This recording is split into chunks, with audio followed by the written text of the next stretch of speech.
খুলনা মহানগরীর অন্যতম প্রধান সড়ক মজিদ সরণি। জানুয়ারিতে এই সড়ক ও এর ফুটপাতের অবৈধ দোকানপাট ও স্থাপনা উচ্ছেদ শুরু করে সিটি কর্পোরেশন কর্তৃপক্ষ। কিন্তু অবৈধভাবে গড়ে ওঠা যুবলীগ ও ছাত্রলীগের অফিস পর্যন্ত গিয়ে আর এগোতে পারেনি সে কাজ।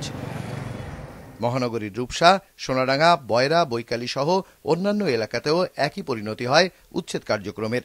অবৈধভাবে গড়ে ওঠা রাজনৈতিক কার্যালয়ের একটিও অপসারণ করতে পারেনি কেসিসি কর্তৃপক্ষ। এতে ক্ষুব্ধ নগরবাসী।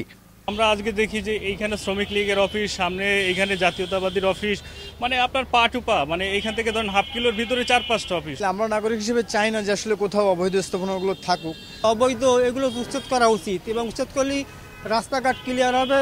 রাজনৈতিক মহলের যে আপনার যে ছায়া, আগে এইটা সরাইতে হবে, তারপরে আপনার উচ্ছেদ অভিযানটা শুরু করাটা বেটার। না হলে এরকম কিছুদিন যাবে, আবার অফ হয়ে যাবে। সীমাবদ্ধতার কথা স্বীকার করে কেসিসি কর্তৃপক্ষ জানায়, এ ব্যাপারে ক্ষমতাসীন দলটির সহযোগিতা চাওয়া হয়েছে। মাননীয় মেয়র মহোদয় আমাদের আওয়ামী লীগের বর্ধিত সভায় উনি ইতিমধ্যে ঘোষণা করেছেন সিটি কর্পোরেশন সম্পত্তি রয়েছে, যেখানে আওয়ামী লীগের অফিস আছে এবং অন্যান্য দলের অফিস আছে, সেই অফিসগুলো ইতিমধ্যে সরিয়ে নেওয়ার কথা বলেছেন উনি। দলটির স্থানীয় নেতারা জানিয়েছেন, ইতোমধ্যেই কর্মীদের নগরীর সড়ক ও ফুটপাত থেকে দলীয় কার্যালয় সরিয়ে নিতে বলা হয়েছে। তাদেরকে সময় বেঁধে দেওয়া হয়েছে যে এই সময়ের ভিতরে তারা এগুলো অপসারণ করবে। যদি না করে তাহলে আমরা সিটি কর্পোরেশনের মাধ্যমে এগুলো উচ্ছেদ করার জন্য আমাদের সিদ্ধান্ত হয়েছে।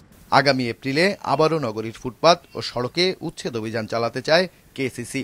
তাই দলমতের ঊর্ধ্বে উঠে মহানগরীর সড়ক ও ফুটপাত দখলমুক্ত করতে সকলের সহযোগিতা চেয়েছে কর্তৃপক্ষ। মোস্তফা জামাল, মাছরাঙা সংবাদ, খুলনা।